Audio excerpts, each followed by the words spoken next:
Hey, how's it going, everybody? I'm Shadow Stitch, and I like solo running Pokemon Black and White. So this is the 5th generation of Pokemon games, and I have been doing solo runs for quite a bit in these games, and I thought about how I wanted to take all these videos that I'm recording and stuff like that and turn them into some kind of content. I don't really think that I'm going to be able to make well-produced videos and all that fun stuff. So I decided, I'm just going to, you know, watch through the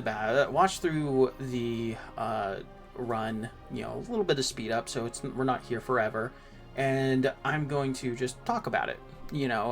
Talk about things like that you would normally see throughout like one of well-produced video, but more casual, more chill. Later on I might have more people with me, like in a Discord call or something like that, watching with me and stuff, and we can talk about all kinds of other things and stuff. So but for now, it's just going to be me as I introduce you guys to Generation 5 solo running. So we're going to be starting off with my favorite of the 3 starters, and that's going to be Snivy, the grass type. And yeah, it's not only my favorite, but I just think that it's a very cool Pokemon in general. So it's a pretty standard fare for a grass type. It's a little bit more leaning on defensive, but it's very fast, which is pretty cool. So we'll talk about base stats, later on, because I do have to have stuff to talk about while, there's like lower points and stuff. So but yeah, so overall it's a very cool Pokemon. I really enjoy it. So let's go ahead and just hop right into it, and I hope you guys enjoy. So I start my timer when I load the save.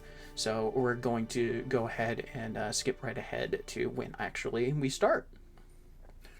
Alright, so here we go. We're picking our Snivy. So the way that I do runs is I have a save that's immediately before selecting the starter. So the starter's already in the game, in my party, in the first slot. So the Snivy that I have right now and I'm using right now in these battles is not actually the Snivy that we took out of the box. This is a Snivy with perfect IVs, the nature that I want. We chose to go with Adamant this time around after a little bit of deciding and stuff like that. We ran a few calcs and stuff, me and some friends, when I say we, a lot. So yeah, it's just a good little decision. So initially in my first run, this is going to be the second run for the Serperior-line, I went with a Brave Nature because I didn't really think that my speed mattered too much, being so naturally fast. But there were a few small instances throughout the run where we could push ourselves with speed. So anyway, let's go ahead and take a quick look at Snivy's stats. It's actually not that bad of a Pokemon. I don't have it loaded over here because of course I don't. So yeah, Snivy starts with 45 in HP, attack, and special attack, with 55 in its defenses and 63 in speed. So very solid actual speed stat for a starter Pokemon, which is pretty cool. It's a grass type, of course, and that's pretty cool. So we're going to be going with the ability Overgrow today. I haven't fully decided how I want to do hidden abilities.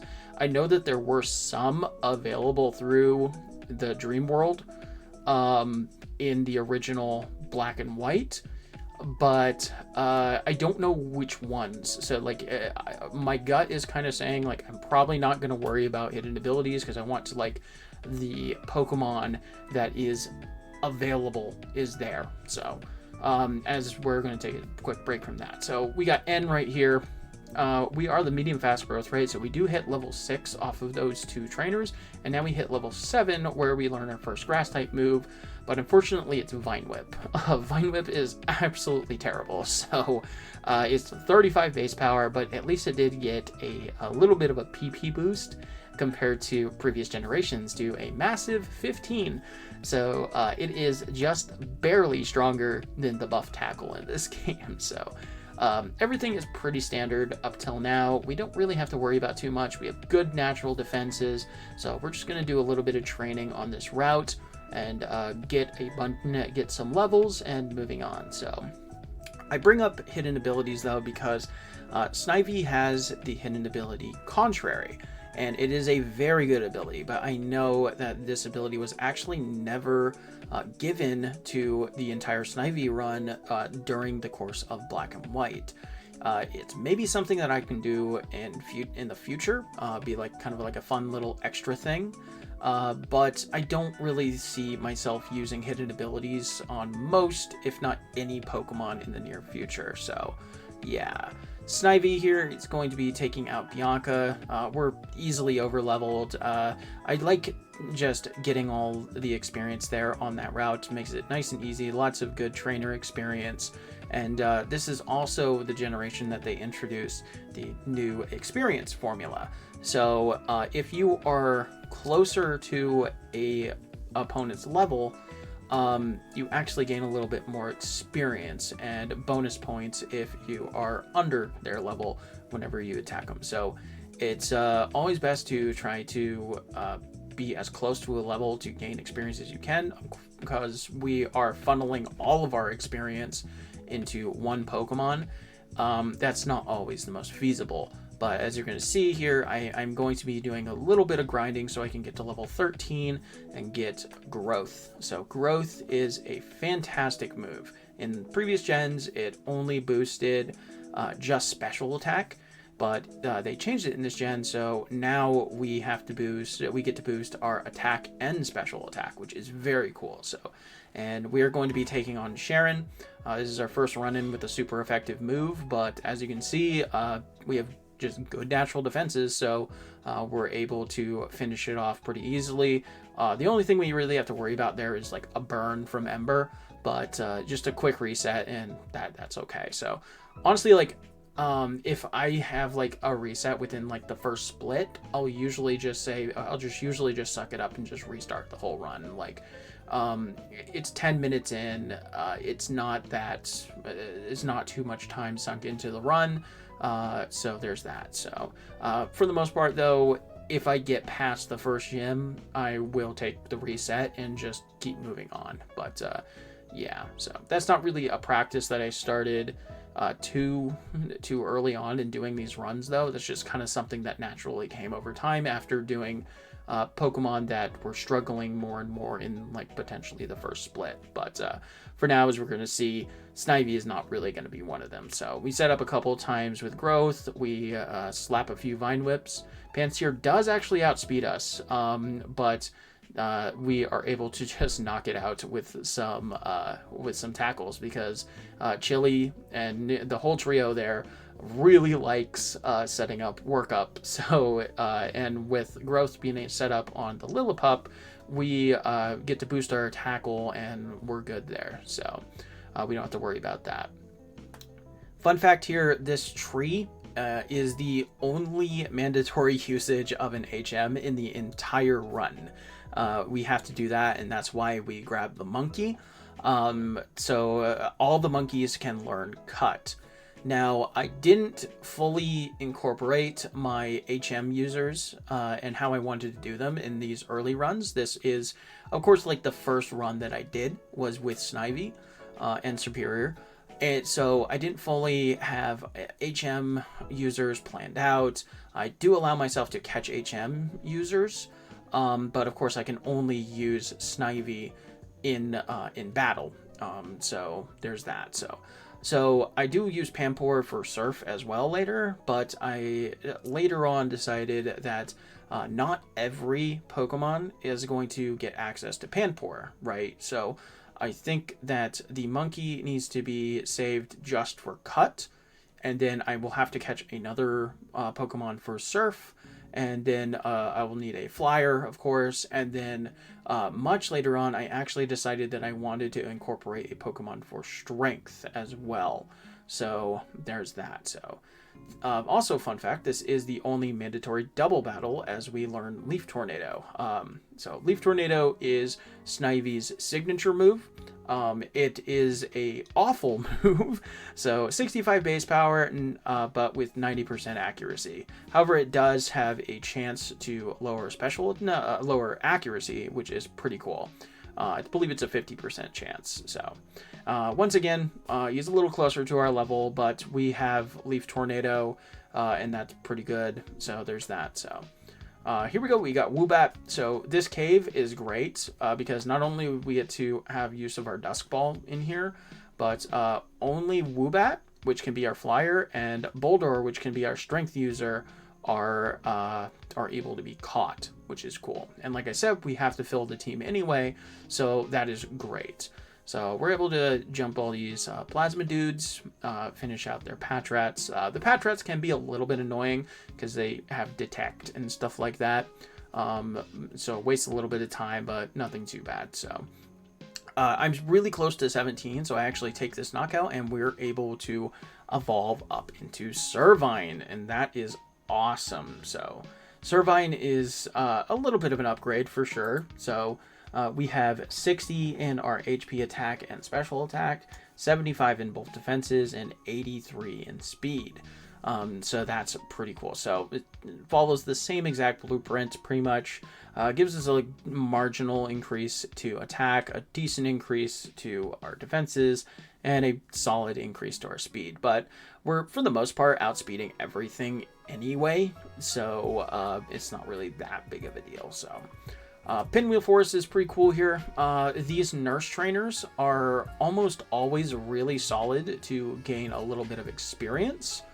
And they are faster healing you than running into a Pokemon Center, watching the animation for them dropping your Pokeballs and all that fun stuff. So I have to run like tests still to see if they actually are faster considering the battle, but I think that it's worth it for most of them because they give solid experience, at least at that point in the game. So that mana is a pretty decent little chunk of experience. So Tadpole here, like I said, I have to fill up my party, and now I do have all the Pokemon that I need for that party to be filled. So I'm going to deposit my team because there is another double battle later on, but it is not mandatory, unlike that first one there on Route 3. So as long as you only have one Pokemon, you can just kind of walk right past it, which is cool. N is a minor nuisance throughout the run there. Green hair guy is usually not that big of a deal for Serperior here, so we're able to just take him out pretty easily. So the gym trainers are also not really too much of a problem, except for this scientist right here, this last scientist here.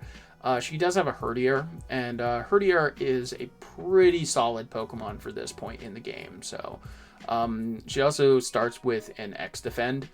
So we have to just spam Leaf Tornado, and Leaf Tornado can be very inconsistent with that 90% accuracy, so there's that.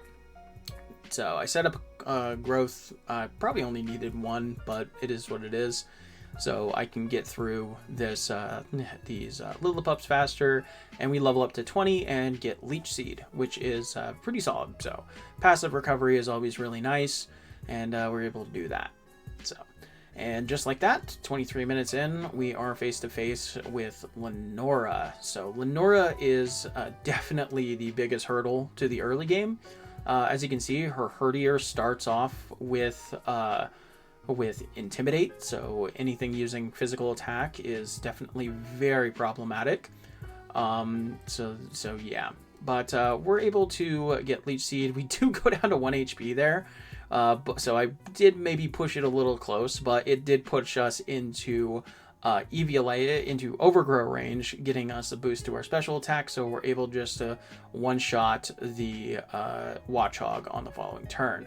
And that was one of the adaptations I made previously with the Brave Nature. I needed to be a higher level to outspeed that Watchog, but with Adamant, I'm easily able to outspeed it at level 20. And 20 is pretty easy to get for a Pokemon with the medium fast growth rate. And there we go. We see that Nurse coming in handy right there because we battled her before. We don't have to stop by the Pokemon Center.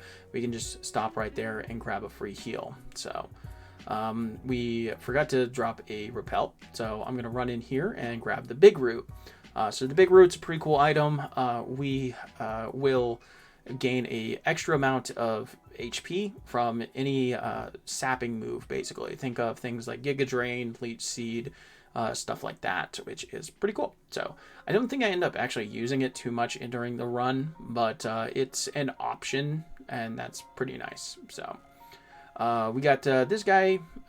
All the monkeys are potentially really annoying because they can go for Lick and Paralyze, and the youngster there can poison us with Poison Point.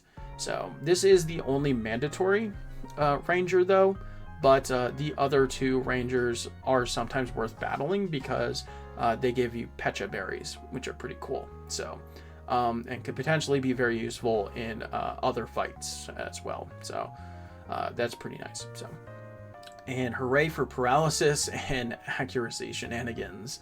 You love to see it. But we do hit 23, which is very solid for a nice damage rounding threshold. I didn't buy enough paralyze heals, and so I skip the final monkey trainer there, but he does have a Panseer, so he's a little faster and a little slower anyway, so not a huge loss, and I'm already at 23. So yeah, so we run Plasma out of the forest and stuff, and that's pretty dang good. So grab the Miracle Seed here. I actually could have grabbed that in Nacrene. There is a house there where you can talk to a girl, and you just tell her which starter you start with, and she will give you a Miracle Seed, Mystic Water, or Charcoal, depending on your answer. So that's pretty cool. And you can lie to her too, which is nice for other starter runs as well, which is nice. So, but that Miracle Seed is right on the way. We didn't really need it with anything else, and that's pretty cool. So we run in here to this first skyscraper, and we grab the TM for Rest. Rest is incredibly useful, especially because we get 4 guaranteed Chesto Berries throughout the run, which is very nice. So I am making a mistake here by not grabbing the Eviolite. The Eviolite is very easily grabbable on the way up here, but I had a decent enough level. I think that will be okay. So I actually learned Mega Drain. In my first run, I didn't learn Mega Drain because it is a power decrease from Leaf Tornado from 60 to 40, but of course it is more accurate. So I don't have to worry about that, and it was an adjustment with my Berg strategy from the first run. So there's that. So, and here we go. All we have to do is see 20 Pokemon, which you easily get by this point. So you're able to get the Eviolite, and the Eviolite is an incredible item. So for any Pokemon that evolves. What it does is it boosts your defense and special defense by 50% as long as that Pokemon can still evolve, and of course Servine still can. So here we have the Battle Company. Don't really need to talk to that guy that gives you Pokeballs, but you know, it is what it is. And this is like just a solid concentration of Pokemon with decent experience. We do have like things like this Roggenrola, which are a little bit annoying because Sturdy is got buffed in this generation, which works effectively like a Focus Sash. So as long as they are at full HP, they will always live with one HP. So it's just a little bit annoying time waster kind of thing. So, but yeah. So this girl actually right here, I have actually routed out of most because unless I can one-shot those her 2 grass types, because they are actually a little bit bulky. And they're very annoying. They have a lot of status moves. They can put us to sleep like you saw there. It wasn't until Generation 6 that grass types were immune to powder moves. So we still have to worry about that. And we get to come up here to the top floor, and we're able to get a little bit more experience, which is very nice. So I did run out of Mega Drains there, but I'm pretty sure I have an Ether that I grabbed in the Pinwheel Forest, but it looks like I'm just going to muscle through, which is fine because these guys do have monkeys. This guy right here does have monkeys, and that should be relatively okay. And the follow-up guy has just a Trubbish and a Minccino, so I should be able to manage those with a few tackles, which is all right. Does get a little close there, but I'm able to get to level 28 and get what I have been looking for, and that's being Slam. So Slam is a awful move, but it is a significant power upgrade to Tackle. So it is 80 base power, but in return it is 75% accuracy. So we can potentially get through with just Tackle. But this is a bug type gym, so our grass typing is not great here. So I decided that probably the best and most consistent way is going to be doing a bunch of extra training before I get to the gym, level up to 28, get Slam, and then set up my growths and hope for the best. Nowadays, I think we have figured out a better strategy that saves a little bit more time. Shout outs to some of the other Gen 5 solo runners that we've kind of figured out some things together with, which is pretty cool. So yeah, that's pretty cool. So definitely something to reevaluate if I ever come back and do these runs. But of course, this is my first run, so it's not gonna be perfect, and I have a lot to still learn. So that's pretty cool. So these doors pretty easy. We have two guys here. If we step on these, that we can make pop out. I don't remember if I get to 29. But it could be pretty nice to get just one extra level. So there's that. So having Slam for these guys is also really nice because just they're they just drop so much easier than they would with Tackle. But of course, on the other side of that coin, we have the accuracy shenanigans, and we're wasting more super potions because we're missing more. So that's great. So I realistically probably should be setting up so I'm not wasting as many slams, because I'm actually only going into this fight with 4 slams, and I don't have an ether. I guess I wasn't paying attention where I used that, or maybe I forgot to grab it. So I'm guessing I used it somewhere early on. So yeah, but anyway, here we go. So we're going to set up a Leech Seed on this guy. So Whirlwind is definitely really annoying. It has the attack Poison Tail, which can poison, and it also has the ability Poison Point. And because of Slam missing, it going for Protect, wasting turns, I actually end up taking a reset here. Because I ran out of slams, but of course I'm not smart and I just run it back. But yeah, so fortunately I do get poisoned very early, and I'm going to honestly, once I get poisoned, I probably should have just straight up reset, but I thought maybe I could power through.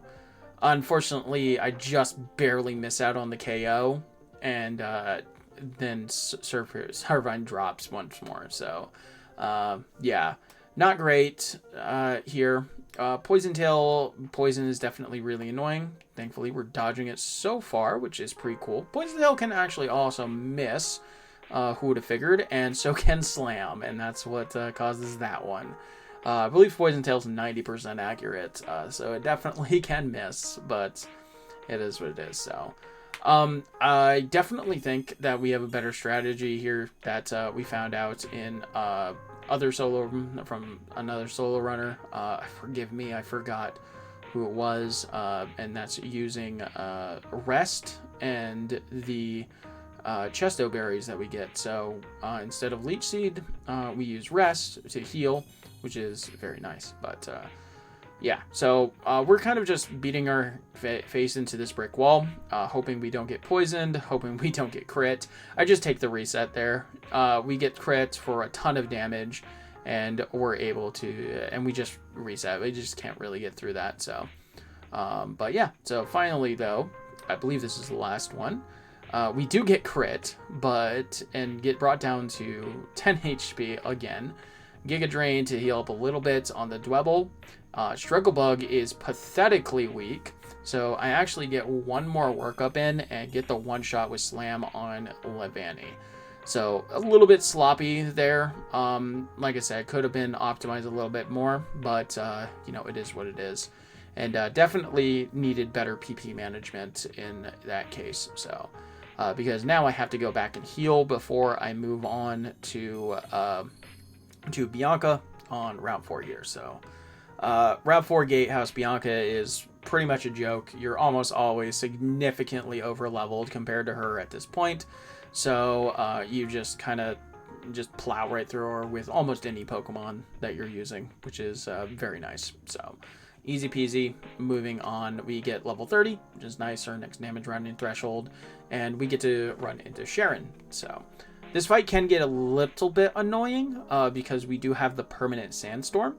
But, you know, as long as we don't miss too many times, we're usually not that bad. So we get to set up a couple growths on the pit of. It can't really do that much damage despite the typing, and we're able to just finish that off with a couple of slams and Giga Drains. Easy peasy. So grab another ether here. I started learning some ether and elixir locations while preparing for this second run, which is very nice. And I like to try to clear out some of these trainers right here, because we do eventually have to come back through this area for the plot anyway. So having those trainers cleared out now, where the experience actually matters and not have to worry about spinners, and I'm able to just run straight through, is pretty nice. So here we go. We got some more Plasma Goons. We're going to just knock them out real quick, and this guy is going to give us the bike.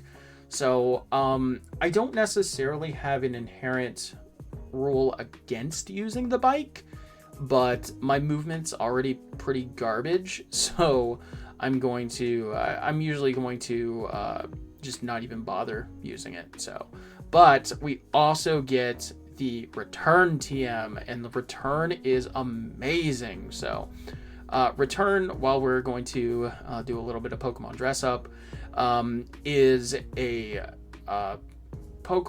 normal type move that is boosted in power based on your happiness. Usually by this point in the run, you're not quite at max happiness, but it's still really nice because you're somewhere around roughly 90 base power, which is a great upgrade to what we're rocking with Slam, because Slam is awful.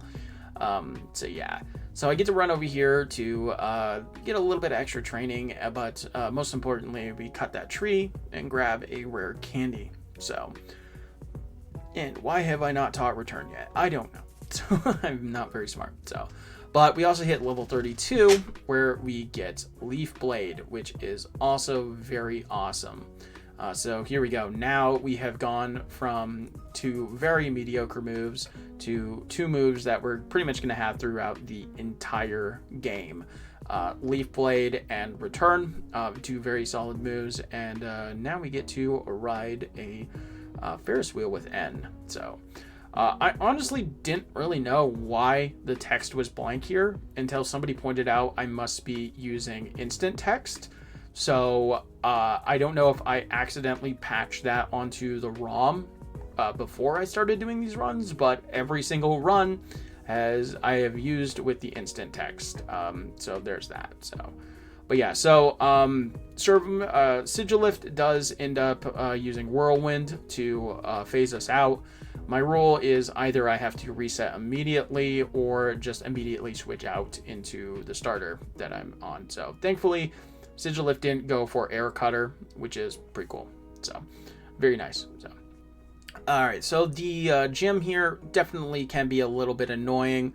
All these Emolgas have static, and they love paralyzing you. So just make sure we have some paralyze heals on hand, and we're usually pretty good. So we're 32 at this point. We have a significant level increase there, and we even get to 33.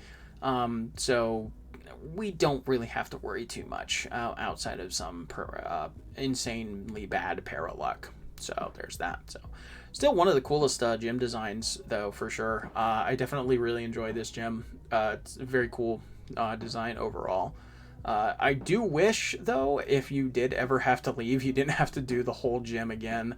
I really wish that the switches just stayed pressed because I mean, you have to run through it anyway. But, you know, it is what it is. We're going to drop a safety save here on Elisa because she can kind of ruin us with a little bit of static luck. But we actually just to power right through 2 growths, and we're able just to one-shot all of our Pokemon, getting that first badge, giving us a sub 1 hour 4-badge split. Pretty solid, not too shabby. So with that, I'm going to take me a break and grab a drink.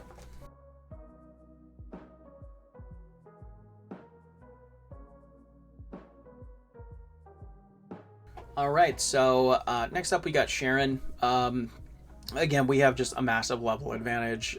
Nothing's really going to stop us, and we do have Return, which still isn't at maximum power, but it is pretty close enough, and we have good natural defenses, so we're okay dealing with the Pig Knight. And even if it sets up with Flame Charge, it's not even going to be doing that much damage. So we got these toddlers that we got to knock out, so we get a free heal right there. So you actually don't even have to really go to the Pokemon Center and heal, which is pretty nice. It's definitely something that I routed in my runs going forward. So get to drop the drawbridge and move on across the bridge. So that is very cool. Into Driftvale. Hooray. Cue the dancing dragon memes. Hooray. So yeah, we run down here to the cold storage. Nothing really crazy right here. I'm able to grab another ether, which is pretty solid for some PP management later on. And we just get to run all the way through the cold storage. So none of these trainers really have great experience. This first trainer is a little bit annoying to dodge. That one you can actually go like up and around him, but my movement is awful because, you know, I'm playing at speed up, so sometimes I run into him. Same with this guy as well. He is also a spinner, but sometimes you can get around him, sometimes you can't. So there is that. So we get to knock out all these guys in the storage container here, and as you can see, we hit level 36 and learn Coil. So Coil is an awesome move. We also get to evolve here, which is great, and our final form has been reached. But anyway, Coil is awesome. It boosts our attack, our defense, and accuracy. So accuracy boost doesn't come into play too much because, of course, we have ditched Leaf Tornado, and we are not going to be changing our 2 attacking moves, spoiler alert, throughout the entire run. So Leaf Blade and Return are going to be sticking with us pretty much until the end. So that's pretty cool. All right, so I accidentally run into the house here instead of running in here to grab a heal. But we are able to head over to the gym. I did actually skip the expert belt, which is another very useful item in the market there. As long as we have a Pokemon that's level 30 or higher in the front of our party, we get a free expert belt, which is a held item that boosts the power of super effective moves by 20%. So pretty useful for a Pokemon like Serperior if it's hitting into grass type weaknesses like water types and stuff. But we don't really need it for this gym. I actually choose to do a little bit of extra training here by battling the 2 optional workers here on the platforms. Probably not worth it, honestly. So definitely not worth the time that I spent there, but you know, it is what it is. So still my first run, so you know, haven't really figured out the exact nuances of everything. And yeah, Clay is not really going to be an issue, so, as you can imagine. So I actually throw the scope lens on. I definitely think that that is a mistake. We should pretty much be running Miracle Seed throughout this entire run, so we get as best damage on the on our leaf blades as we can, because that is going to be our spamming move, because first in the list and all that fun stuff. It's our stab, and it's if we need to, we can just switch to return for like flying types and stuff. So all right, so we got Bianca, but once again we're pretty high leveled, so we just coil up once or twice here and just kind of plow through everything, which is pretty solid. So nothing really crazy to report here. So, and Serperior is pretty much going to be set for more or less the rest of the game. We're going to plow through a lot of this game, so hang on tight. I guess we're going to speed up a little bit here now, which is pretty good. So get a nice elixir right there, get a nice free hyper potion. Definitely worth grabbing that elixir. There are some stints, especially later on, where PP management is very important. We also get a free heal right there, so it's not something that I have actually incorporated too much into runs. Maybe I should. Maybe it's something to consider instead of running to the Pokemon Center. But the post-Clay Pokemon Center trip is actually a little bit important, as I've noticed later on, because his badge unlocks buying hyper potions and max repels, and as long as you can top up on those, pretty much you're set for the rest of the run on that, on those two items, and that's always very nice. So all right, so running through Chargestone, we get to meet the ninjas for the first time, which is cool. This game has ninjas, so definitely a 10 out of 10 game. And we have another doctor right here, which is very cool. So able to easily knock him out, and we get to run a little mini plasma gauntlets of, I think this one is like 7 trainers, something like that. And yeah, none of them are really that big of a deal. So yeah, we're just gonna do our thing. So, but yeah, so as we're talking about these, I guess, what can I talk about here with Serperior? So, yeah, not really a whole lot to talk about. So, like, we have our moveset pretty much for the rest of the run. We're going to, just kind of do the same thing throughout most of this run. Set up with coil, leaf blade, do silly things. Yeah, I think this is 7 trainer gauntlet, so but it does give a decent experience. This is actually another thing that I added later on in future runs, which I have actually since cut from most other runs, but there is a rare candy on this bottom floor. I've ended up cutting it because, like, it's really not that big, not that impactful, and there are other rare candies that are in better locations. And these trainers, unless you really need experience, aren't really worth it, and they are spinners, so they're a little bit annoying to avoid. So I've ended up actually cutting that rare candy from a lot of future runs. But these, like I said, first run with Serperior, first set of runs, so there's that. I do teach Rock Smash over Return on this one because N does have a couple steel types, most importantly being Ferroseed. Ferroseed is definitely very annoying because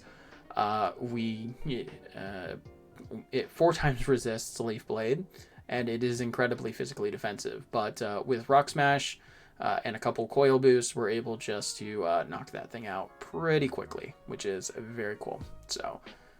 In my first run with Serperior, I just kind of boosted to +6 and had to 2-shot it with Return. But with Rock Smash, I think we only had to go to +3 there, and it's nice, easy peasy knockout. So that's pretty cool. So I actually heal here in Mistralton, which I don't need to really do because, as we're going to see later on, we don't have to battle very many trainers on this route.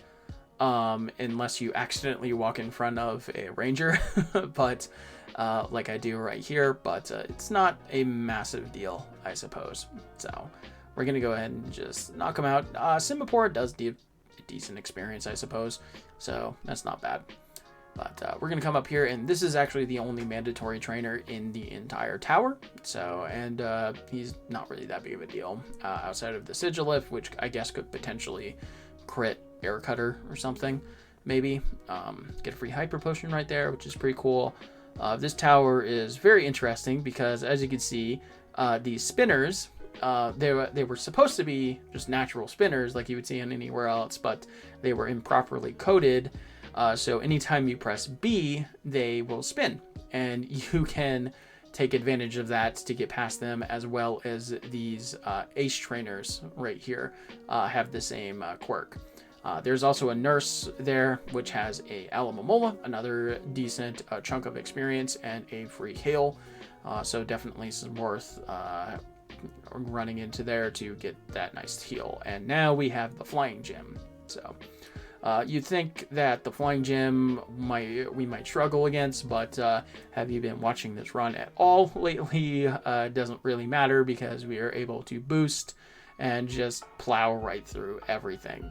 So yeah, there's that. So the Unpheasant could be a little bit annoying. It can be a little bit annoying. There is one guy with an Unpheasant in here and a Sigilift that can potentially live a hit, but they just can't really do enough damage to really matter.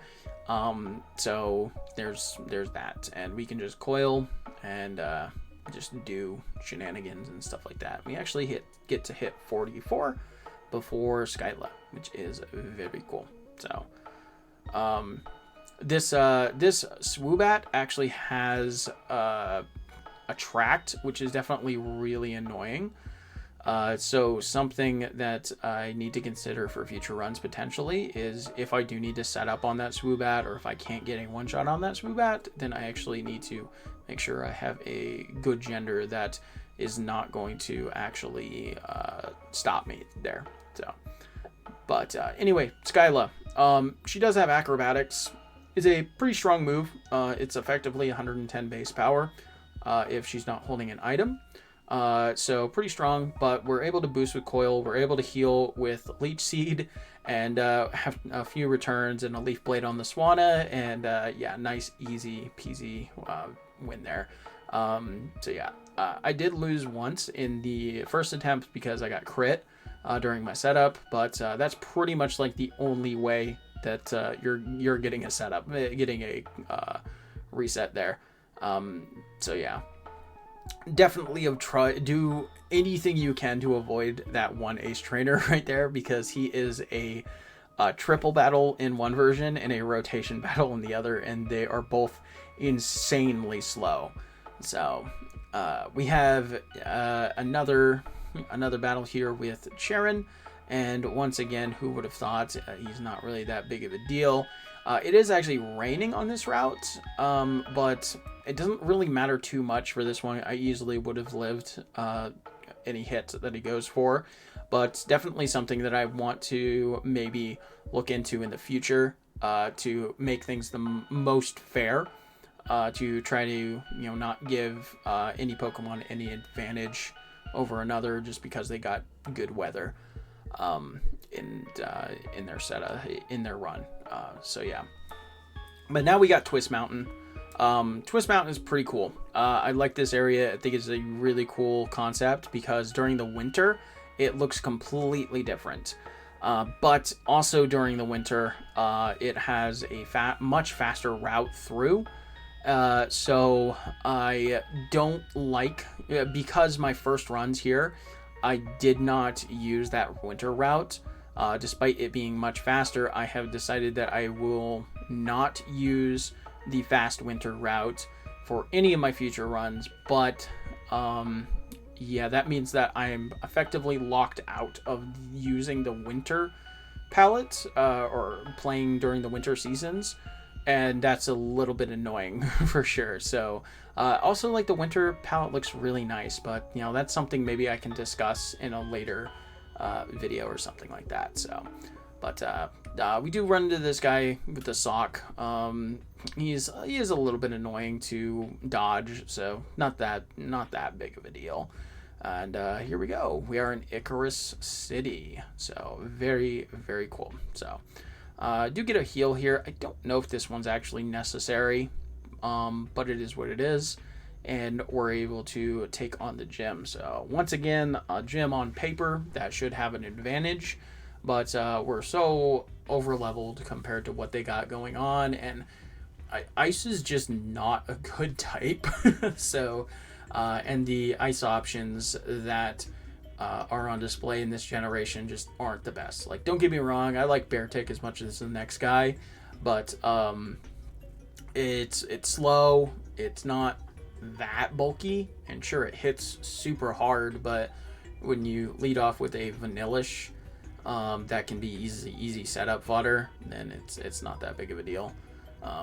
So yeah, so we're able to just plow through all these trainers, and that's pretty dang cool. So nothing too crazy, but this gym does have one little fun quirk, because if we go right here, we can actually walk right through that rock. So very fun and interesting thing there. So we actually attached the Yachi berry that we got like way far back from the from Iris in Castelia City. So now the vanilla shear is only going to be spamming its move. So we do miss a range on that Beartic there. So it is actually able to live, but it just misses, heals, and we get it on the following turn. And then the Cryogonal, I tried to heal, didn't actually end up needing to, because Cryogonal is honestly kind of terrible in this generation. Like, it got a huge defense boost in later generations, and it really needed it because it has 30 base defense in this game, which is absolutely ridiculous.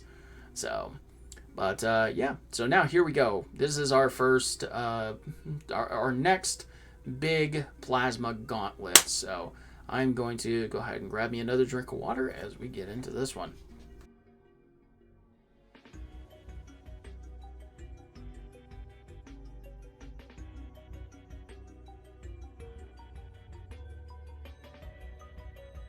All right, so here we go. We got just another gauntlet here. So I definitely could have grabbed the Aerial Ace TM in Mistralton. So after you battle Skyla, there's a house with a couple of kids in it, and you just talk to them. And on the runway, there is a Aerial Ace TM that they left for you as their treasure or something like that. It's very cute.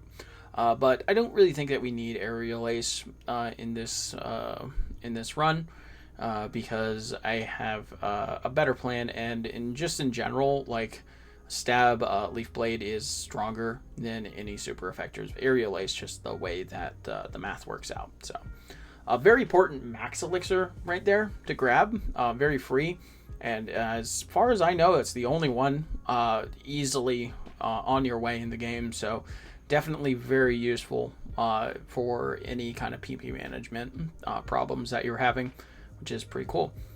We get jumped by these four guys. It's not really that big of a problem. They're all, severely underleveled, pretty weak, but you just always have to make sure that you have enough PP for this, and that's probably why they threw that max elixir right there. So we get the option to learn Ring Out, which is an absolutely atrocious move. It does more damage based on the more HP your opponent has. So it's just like Regigigas's signature move, Crush Grip, but it only caps out at 100 base power. And like, why would I do that when I have Return, which at this point is easily at the maximum 102 base power. So I get to fly back to Nimbasa now. Definitely should have cleared out this guy on the way, like when I was clearing out the other two. But it is what it is, because now we have to chase the plasma guys throughout the desert ruins. So that's pretty cool. So here I am going to grab the cover fossil, which is completely useless in this run right here because of a dumb mistake I made that we will talk about later for sure. So yeah, so these sand traps right here, as long as you walk on them, they won't trigger, but if you start running they will slowly suck you down in, so you just have to be a little careful with your movement here. Usually I actually just straight up just walk through this whole area. It's really not that bad. On 4 times speed, it's not like you're super slow, and sure, it could be like slightly more optimized, I guess you could say, but it eliminates the risk of you accidentally running and wasting some time, accidentally falling down the wrong hole, or triggering even the right hole to do the slow animation of dragging you down in. So there's that. But another superior easy sweep of the gauntlet, and this is our last trainer. I think this one's 8 trainers, maybe 7, I don't remember, but a lot of trainers. So there's that. And we get to make it to the bottom, and we get to get preached out by Getsus a little bit more. So very nice. So there is technically some important items like the Earthquake TM down in there, but it is definitely not worth going all the way through all of that again later on in the game to do that. So there is that. So we get a rare candy down here that I routed in more recently, and we're able to make it back to Nakrine, heal, which is just another heal that I don't need and doesn't really make sense. And we get to get the White Stone from Lenora, and we can finally progress on. So that's very nice. So because I have to fly all the way back to Icarus City anyway. So as long as I have decent PP management, I should be okay. But here we go. We get to save up here for our final fight with Bianca.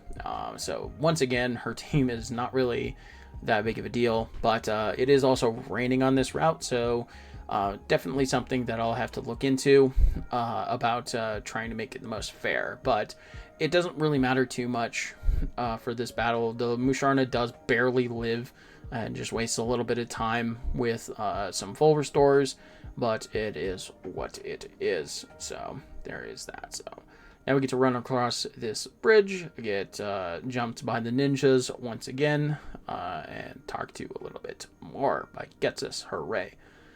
So there we go. We get to the Fling TM here for absolutely free, which is pretty cool. Those 2 bikers can be sometimes a little bit annoying because they go in like little L shapes. So if you just run straight through, that one on the end will actually catch you.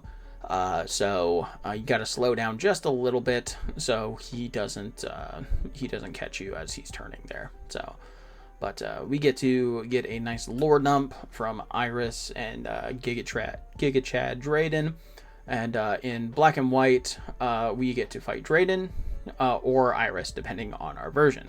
In black version, we are going to be fighting Drayden, and in white version we fight Iris. So the only difference between the two is the gender of their Pokemon, obviously, and Drayden's Druddigon has Rough Skin, while Iris's Druddigon has Sheer Force. Doesn't really matter too much. I guess technically it could with like a rivalry Pokemon or something like that. And I'm only bringing that up because we were talking about Haxorus earlier today, which is kind of cool to think about. Yeah, pretty cool. So, but yeah, this gym is pretty straightforward for Serperior. The only thing that really lives returns are like these Druddigons. They do have Rough Skin. So I do get crit there, which is definitely very annoying. So I just throw out a Leech Seed so I can heal and make sure that I get the one shot right there. Could have been a little bit scary if a crit again, but I didn't. So thankfully, that's pretty nice. So, but yeah, nothing too crazy on this gym. One of the coolest design gyms, though, for sure. I really like this gym design. A lot of the gyms in the Generation 5 Pokemon games in general are just very good designed gyms, which is very solid. I do wish some of the puzzles had like an easy way to get back to where you were. Like if you solve the entire puzzle, I don't think that you should have to solve the entire puzzle again to get back to it, but you know, it is what it is. Once again, Dredigan putting me a little low, but you know, not too bad. We clutch it up, and we're able to take on the final trainer here, and just set up one coil just to be safe. Also, the fractures have Dragon Dance at this point too, so definitely very potentially scary right there. And here we are at our final gym leader. So we pop ourselves a ether on our return because we're definitely going to need them to take on these dragons. So we coil, it dragon dances, it's still not faster than us, and we do one more coil on Dredigon, and then Haxorus goes down as well. So Dragon Tail can potentially be a little scary, but in my experience so far, the Fracture will almost never go for Dragon Tail first turn, and same thing with the Dredigon. So that's not really that big of a problem. So yeah, we want to heal up here because these trainers are. Some of these trainers are definitely very potentially problematic, but we also have our final rival fight with Sharon right here. So very, very cool. So just going to definitely save up here, and we're going to lock in for our final rival fight with Sharon. And this is definitely the hardest one because at long last, he actually freaking evolved his starter. So yeah, so unfortunately he does stop my setup early with taunt, but you know, Serperior is just such an absolute monster. It lives the blaze boosted flamethrower with 10 HP, and we clutch it out, which is awesome. So that's very, very cool. So yeah, grab a nice free full restore right there, and we're actually going to do a little bit of training on the trainers here on the way to Victory Road. So Jellicent, Sawsbuck, pretty solid EXP management, EXP sources there, which is pretty cool. So the badge check, going through the badge check, best badge check in the entire series. Don't at me, I don't care. It is awesome. This is great. Even has a mini ice puzzle in it. So yeah, you cannot compete. So, but anyway, so yeah, gotta make sure that our repels are up, of course. This is actually the only mandatory fight in the entire Victory Road, which is pretty cool. And for most Pokemon there, it's very easy. So, very nice. So, the Whimsicott can be a little annoying, like statusing you and stuff like that, but we did forget to teach Surf. I guess I did incorporate the Temple, grabbing the Temple here. So good job, me. I guess I made that decision between these two. So, but yeah, this Stoutland does get a little bit close, and the Scolipede, if it lived, could have been really bad. But you know, we did, and that's pretty cool. So. We accidentally grab an electric gem, get a free heal off of this doctor, which also has a Levani, decent little chunk of XP right there, which is nice. And now we're really close to a level up, but there's only 2 trainers left in the route that we're taking, and that guy has a Darmanitan, and that's scary. So I choose to just move on with what I am. I definitely probably should have battled that veteran because all he has is a Gigalith and a Electros, but I don't think I knew that at that time. I don't think I had scoped out all the trainers. But yeah, it is what it is.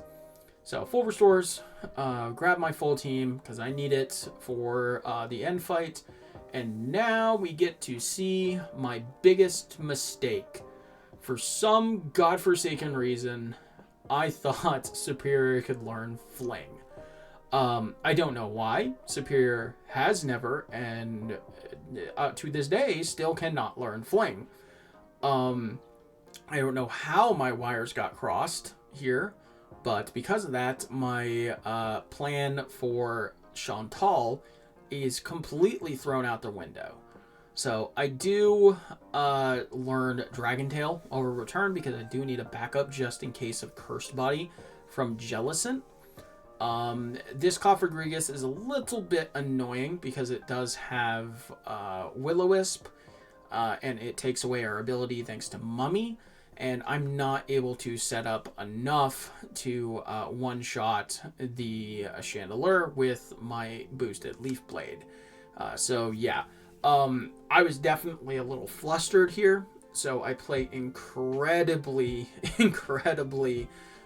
sloppy right here, and but so we do actually take a couple resets here because I keep missing the range or I keep getting hit by Flame Body from this Chandelure because I'm forced to touch it, so there's not really a whole lot that I can do about that. Fling would have solved that problem, but you know, it is what it is. I chose to take my 4 rare candies and push me up to level 60, which is over 2 damage rounding thresholds, which is very nice. And I think that with that, I'm good to go with 3 coils. I am not. Chandelure easily lives again. And now I need to stop being stupid because I'm bleeding a ton of time right here for sure. So, but yeah. So I finally get my act together. I set up 1 more coil. I do have to, or 2 more coils actually. I do have to go for a second rest, but because of that, I'm easily able to knock it out. So knock out all those things. Thankfully, I did teach Dragon Tail because I do get Curse Bodied, but with +5 defense, the Golurk is doing absolutely nothing to me with that Shadow Punch, and I'm able to knock it clean out. So incredibly sloppy Chantal, all thanks to me having incredibly poor planning, thinking that I learned I learned a move that I didn't learn. So certainly needs some improvement there. So Marshall's also pretty straightforward. The only thing that's a little bit annoying is this throw likes to go for bulldoze a lot. The Sock and the Mian Xiao can now outspeed us at -2.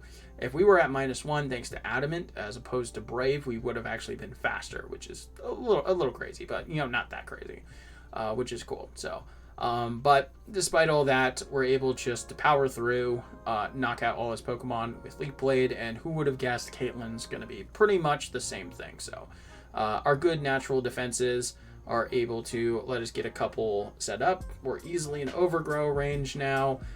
We're able to take those psychics from the Uniclus, and we're able to just easily clean sweep. So we get the chance to learn Leaf Storm, but as you can tell, we're pretty much going to be sticking with this one set throughout the entire game here. Rest lets us heal.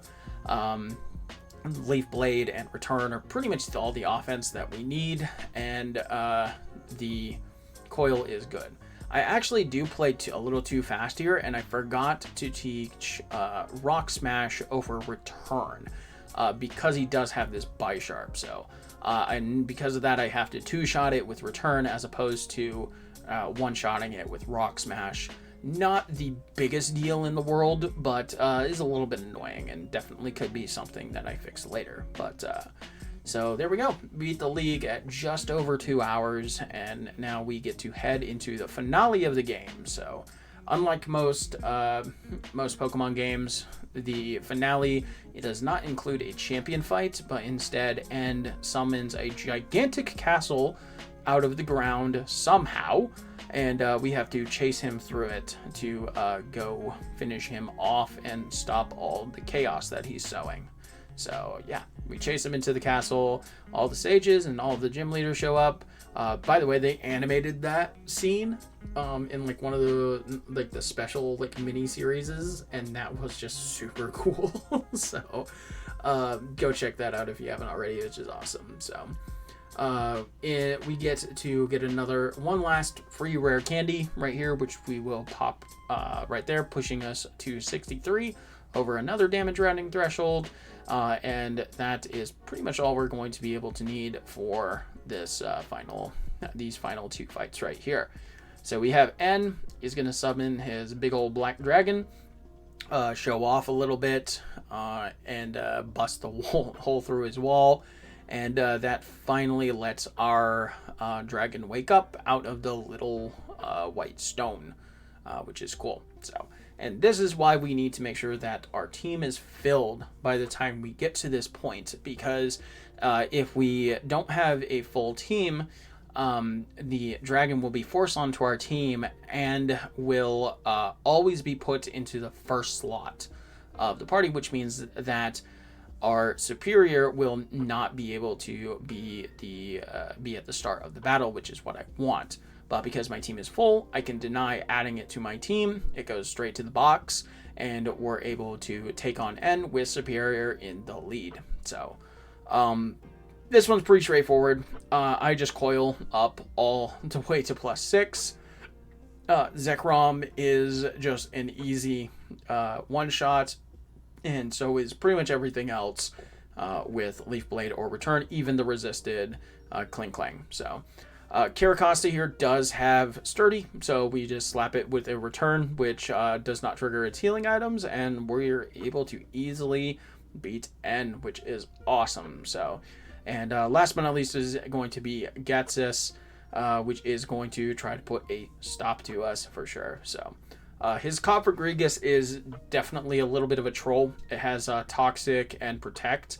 I do actually push my setup a little bit too far here by going for one too many coils as opposed to setting up rest. I do need 4 coils for that battle, but, you know, it is what it is. So, and as we saw, it's pretty straightforward, but it is a little slow, so we do have to do that fight and catch the Reshiram all over again, but it is what it is. So I guess I can speak on why I'm choosing to go up against Zekrom as opposed to Reshiram. So I've chosen that the starter that I choose will go within the spirit of the game. Where, like, say I pick any water type, I'm going to pick Oshawott, so Sharon has the advantage with grass and blah blah blah blah blah. Other Pokemon that are neutral are going to be different. However, the dragon, I think it's more fair for me to go up against the dragon that I have an advantage against, because nothing is less fun than getting to the end of a long game, because this is a 2-hour speed run, and then you have to then you're just absolutely destroyed by the dragon that you just don't really have a good counter to, and it's just not very fun. So I've chosen that the dragon will be the one that I should have an advantage against. Sometimes that matters, sometimes that doesn't. We'll potentially see it later in future runs. So, alright, so I choose to start my timer, or end my timer, whenever the black screen comes up there with the logo. So I ended up with a time of 2 hours, 11 minutes, and 39 seconds. So not too shabby for my first solo run of Serperior. Very cool. So this was my follow-up run after some research and optimization and stuff like that, and I definitely think that it was an improvement over the first run. So yeah, definitely very cool, and it can easily have some mistakes that need to be ironed out. So as we see here, we're going to go ahead and see my in-game time. Right there it is. So we end up with the in-game time of 5 hours and 8 minutes. So I did consider doing a third run with this Pokemon, but if you want me to be completely frank, I don't think Serperior is very fun to play. It's still my favorite. I still love this Pokemon, but it's just not a very fun Pokemon to play. You get a lot of trouble early on, especially around Berg, and then you get to Nimbasa, and you have pretty much your set for the rest of the game. And then you evolve, you swap out Growth, Recoil, and that's pretty much about it. So, definitely might have some more nuance to the run, especially around the bird split that we have figured out nowadays. But that's definitely hindsight being 2020. And but I think for now, I'm going to just put a big old needs improvement sticker on this. And who knows? In the future, I will come back and maybe rerun some of these Pokemon that I've done early on, especially the starters, because of course I did start with the starters, so they're going to be the sloppiest. So who knows? Maybe a year from now or so, I'll be able to check back on this and see how it goes. So anyway, though, thank you all so much for stopping by. If you watched this through, let me know what you think. And I hope you guys you guys all enjoyed. So down in the description, you can see some links to social media, all that fun nonsense. You can also see a link to the playlist for all of my raw gameplay runs as well. So if you're interested in solo running Pokemon Black and White, feel free to check those out. I guess you will also get a sneak peek of the Pokemon that I will make into a video like this in the future as well. And with that said, thank you guys so much for stopping by and watching. And with that said, like, comment, sub, all that fun stuff. I love you all. Deuces.